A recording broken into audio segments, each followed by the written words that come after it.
Okay, तो आज हम सॉल्व करने वाले हैं एक बहुत ही पॉपुलर प्रॉब्लम ट्रीज के साथ, that is lowest common ancestor of binary search tree.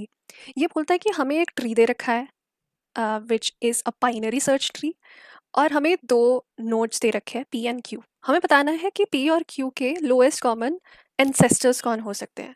For example, let's take, अगर हमें देखना हो 2 और 8 के एंसेस्टर्स कौन है, तो 2 के एंसेस्टर्स कौन है, 6 और 2 इटसेल्फ। ऑल्सो एक और चीज़ मेंशन कर रखी है यहाँ पे कि where we allow a node to be descendant on of itself. So if we are considering 2, तो 2 will have ancestors 6 and 2 itself also. If we consider 8, तो 8 के ancestors will consider 6 and 8 itself. Cool.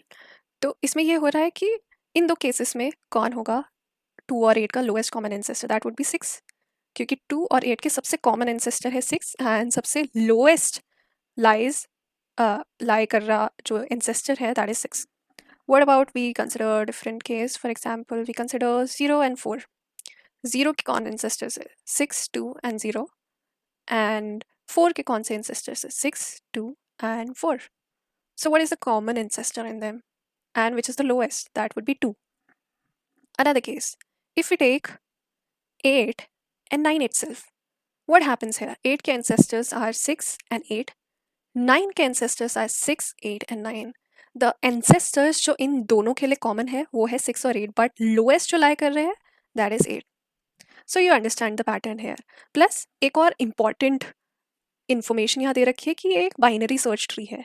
Binary search tree you all know कहता है कि अगर we are on this root 6 पे है हम, तो 6 से जितने भी बड़े एलिमेंट्स होंगे वो सारे राइट सब ट्री में लाई कर रहे होंगे, और 6 से जितने भी छोटे होंगे वो सारे लेफ्ट सब ट्री में लाई कर रहे होंगे. इसको सॉल्व करने के लिए एक पैटर्न ये दिख रहा है कि ये एक बाइनरी सर्च ट्री है. दूसरा ये है कि we are given P and Q, and P and Q के हिसाब से बताना है कि इन दोनों के एंसेस्टर्स कौन है. उसके लिए हमें पता करना पड़ेगा सबसे पहले कि पी और क्यू लाई कहाँ करते हैं. जैसे हमने अलग अलग जगह देखा, पी अगर इधर होगा क्यू इधर होगा, तो पोजीशंस हमें देखनी है पी और क्यू की एक्चुअली में लाई कहाँ कर रही है. तो one common thing, let me ask you, एक क्वेश्चन मैं पूछती हूँ. व्हाट इफ पी की वैल्यू इज 6 एंड क्यू की value is 9, 6 and 9, what do you think कि इनके 6 और 9 के एंसेस्टर कौन होगा? It would be 6, right? क्योंकि the most common, 6 has the ancestor 6, 9 has the ancestor 6, 8, 9, so the common ancestor among them is 6, correct? Another thing, अगर मैं q की वैल्यू 6 ले लूँ और p की value let's say I take 4. So in this case what would happen? 6 and 4 is given here. So in this case होगा यही कि ancestor कौन होगा common इनके बीच का? That would be 6 only. So you understand कि अगर we are on a particular route right now, तो अगर उस route की value p and q से मैच करती है तो can we say directly कि हम route ही return कर देंगे? Can't it be one condition here? So पहली condition ये हो गई कि अगर route की value p and q के equal है तो we'll be just returning the route itself, कि यही हमारा lowest ancestor है. दूसरी चीज़, क्या हम कुछ और जान सकते हैं पी और क्यू की पोजीशन के बारे में?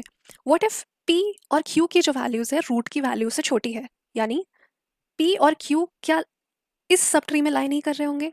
बिल्कुल लाई कर रहे होंगे. तो क्या हमें ये ठीक नहीं होगा बोलने को कि ये वाला रूट कहे कि अगर पी और क्यू छोटे हैं 6 से, तो ये वाला सब ट्री से पूछे कि तुम बताओ, तुम इसका सोल्यूशन बताओ कि पी और क्यू के लोएस्ट कॉमन एंसेस्टर्स कौन है? क्योंकि ये वैलिड भी होगा. पी और क्यू अगर इधर लाई करता है देन वील आस्क कि इधर हम लोग एक सब प्रॉब्लम क्रिएट करते और यहाँ से ढूंढे कि यहाँ पर इसका इनके लोएस्ट कॉमन एंसेस्टर कौन होंगे. करेक्ट. अब दूसरी चीज़ ये हो सकती है कि because this is binary search tree, तो पी और क्यू की वैल्यू, दोनों की वैल्यू बड़ी हो रूट से, देन इट्स मोर एप्ट कि हम लोग इस वाली सब प्रॉब्लम को ढूंढे. बेसिकली हम रूट मान ले इसको और ढूंढे क्या इस सब ट्री में पी और क्यू कहाँ लाई करते हैं और इनकी लोएस्ट कॉमन एंसेस्टर्स क्या हो सकते हैं. ठीक है, बात ठीक लग रही है. तो दूसरी चीज़ कि हम लोग लिख सकते हैं दो सब प्रॉब्लम्स. पहली सब प्रॉब्लम कि पी और क्यू दोनों ही रूट से छोटे हैं, तो हमें क्या करना होगा, सब प्रॉब्लम में डिवाइड करना होगा और हमें लोएस्ट कॉमन एंसेस्टर फाइंड करना होगा from root dot left. Third ये होगा कि पी और क्यू अगर रूट से बड़े हैं तो हमें एल सी ए ढूंढना पड़ेगा in the right sub tree. तो we'll call LCA for root dot right. Another thing, एक बात बताओ, अगर P और Q कलेक्टिवली इधर लाई नहीं करते, अगर P और Q कलेक्टिवली इधर लाई नहीं करते इस वाले ट्री में, तो एक चीज़ समझ में आती है, या तो P इधर होगा, या तो Q इधर होगा, या फिर Q इधर होगा, P इधर होगा। तो ऐसे केस में हमने देखा था कि अगर 2 इधर है, 9 इधर है, तो या फिर कहीं पर भी हम देखें इस वाले सब ट्री में P है या फिर इस वाले सब ट्री में Q है, कहीं भी, तो when they are separately aligned, तो हमें क्या रूट को ही नहीं सेंड कर देना पड़ता? मतलब हम कोई भी नोड यहाँ की देखें, कोई भी नोड और यहाँ की देखें, इन सारी नोड्स के कॉमन एंसेस्टर ये है, इन सारी नोड्स के कॉमन एंसेस्टर्स ये है। तो व्हेन P और Q अलग अलग जगह लाई कर रहे हैं इस ट्री में, रूट के इधर और इधर लाई कर रहे हैं, तो डायरेक्टली हम रूट को ही सेंड कर देंगे, क्योंकि उनका सबसे कॉमन एंसेस्टर जो होगा वो रूट होगा।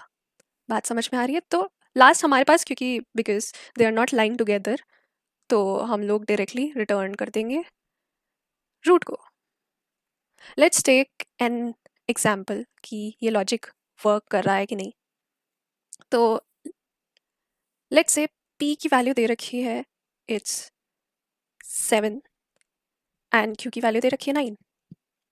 सो we are initially on this root, we are on 6 right now. तो यहाँ पर वील सी कि क्या रूट की वैल्यू P और Q के बराबर है? नहीं है।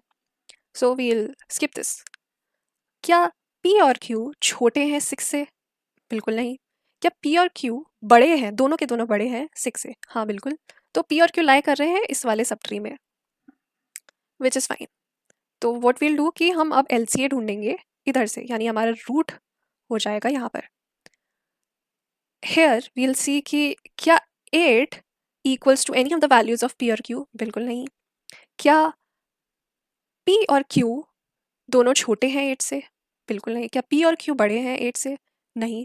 तो यही पता चल रहा है यहाँ पर, क्योंकि P छोटा है 8 से तो ये यहाँ लाई करेगा, Q बड़ा है 8 से तो ये यहाँ लाई करेगा। तो in this case the commonest ancestor उनका होगा वो 8 ही होगा। तो can't we return just the root hair?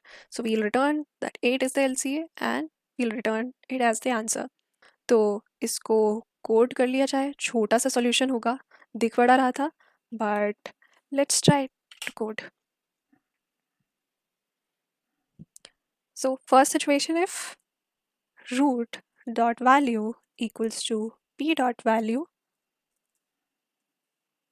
या फिर रूट की वैल्यू अगर इक्वल होती है Q डॉट वैल्यू से, then we are directly gonna return root. फिर देखेंगे कि अगर P और Q दोनों के दोनों छोटे हैं रूट से,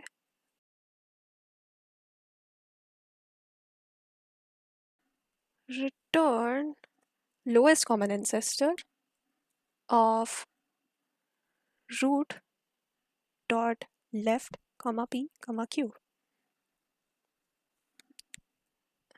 else if P dot val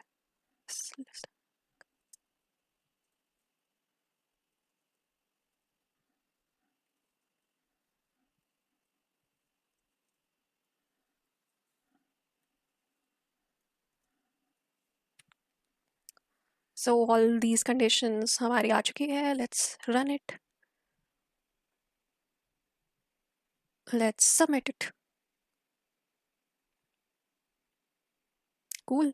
So what would be the complexity of this? Complexity ये होगी कि कोई भी अगर ट्री दे रखा है, let's say it has n nodes, तो n nodes what would be the height of the tree? हम मेजरली ब्रेक कर रहे हैं प्रॉब्लम को कि अगर ये इधर लाई कर रहा है तो इधर देखो, वरना we look it at the right part और we look it at the left part. ठीक है, तो बेसिकली इसकी कॉम्प्लेक्सिटी हो जानी चाहिए log n। But what if it is a skewed tree, let's say 6, 8, 9 and 10, in that case इसकी complexity definitely big O of n हो जाएगी, क्योंकि यहाँ पर कहीं मेंशन नहीं कर रखा कि this is a balance tree. So basically हमें हर एक एलिमेंट यहाँ पर चेक करना पड़ेगा।